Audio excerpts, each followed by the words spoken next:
relatively recently created, and how it can help to empower youth to tackle this erosion on all different levels. So thank you so much.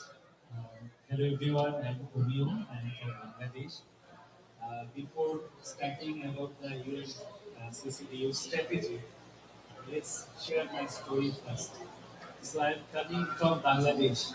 As you know that Bangladesh is a country of South Asia, and it is also a most climate victim country of South Asia. Continuously, we are actually facing a lot of natural challenges, including flood, storms, river erosion, and nowadays, economic recession and conflicts everywhere. It is actually disturbing our roots. So when I had started that organization, I was a student of class 7. And last 24 years, actually, I am running that organization with a dream to support my community, particularly raising voice of grassroots people. You will be happy to know that in Bangladesh, Subhadra Youth Development Foundation, we are basically working for climate justice. We are working with the local government institution, including the community groups, even the indigenous people. So as in Bangladesh, land degradation related issues already started. Even river erosion is continuously rising. Recently, salinity is a big crisis for our food security. So when we are celebrating UNCCB's 30 year, and as the CSO, we are now talking about the monitoring mechanism. So that's why when we are talking about the future, we need to engage our youth, not only youth who are actually the blessed one. We need to talk about what are most marginal. And that's why this time we all are actually talking about how to connect local people, how to connect indigenous group, how to connect with the needy youth who are not in education, not in employment, even not in training.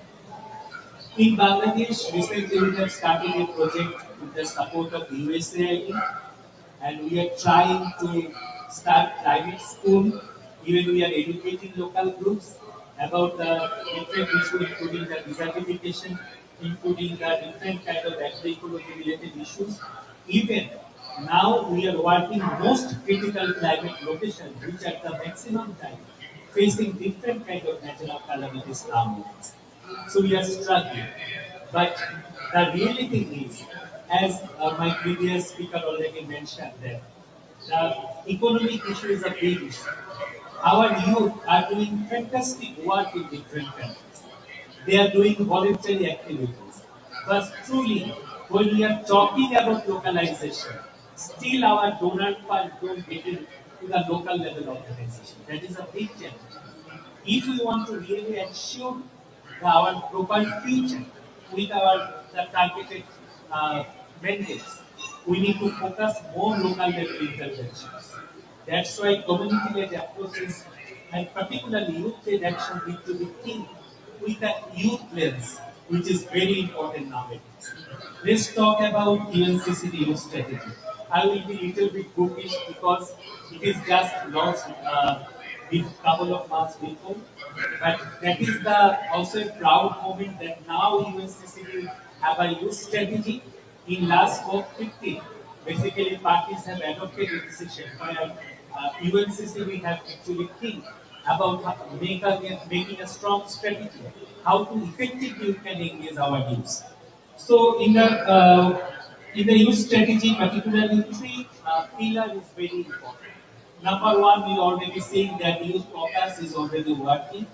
Now we are also talking about capacity building of local level initiatives, particularly youth groups. Even now, we are actually thinking about an intergenerational dialogue approach because we have a lot of CSOs. They are doing beautiful work, but as we are a new generation, a gap need to be bridged through the youth caucus and the UNCCD.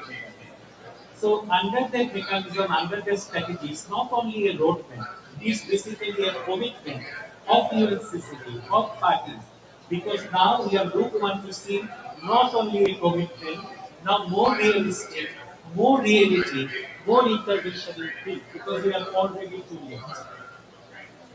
As a Bangladeshi, I want to say something. If you can check our data, you will see we are the very few amount of the pollution we are actually occurred in Bangladesh. But we are the most developed country. But when we are talking about our justice, we every time we see that maximum countries who are the main polluters, they are actually doing a lot of demonstrating in different courts. When our people are losing their lands, they don't have the jobs, they don't have the shelter. Our women, our gender diverse community, our special abled community. That is the realistic scenario of the every climate victim country, including the developing country. Where is the proper resources?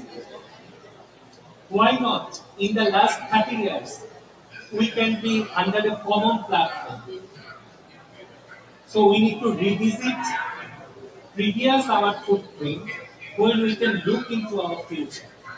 Then our youth can make properly, they can play the role, and also the outcome will be expected outcome can be achieved. That's why this kind of side events, even the UNCCD strategy is very important because we need to know we are doing a lot of things as Brahma Kumar is doing, as DYDF is doing, but we need to be in line with the strategy. You will be happy to know just before a day, already a desertification strategy for South Asia already inaugurated. So that kind of common policy is now very important. Because a country have a very good practice, but we need sharing. We need knowledge-based sharing. We need innovation-related platforms, even the technology transfer. Because that is the time of artificial intelligence. And when we are talking about you, they are the Gen Z. They are the extra mileage they have. But they need mentoring from experienced CSOs like Brahma Kumaris. So that's why that kind of initiative and UNCCDU strategy can play a very vital role if we can follow, even if we can make it more functional in day-to-day actions. So lastly, let's give up. We need to be very committed that we will work together.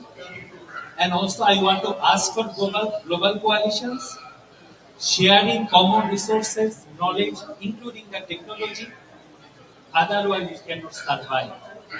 And our people continuously cannot be deprived. They need justice. And land desertification, land degradation issues is also a human rights issue as well. We need to establish it, and that should be the main commitment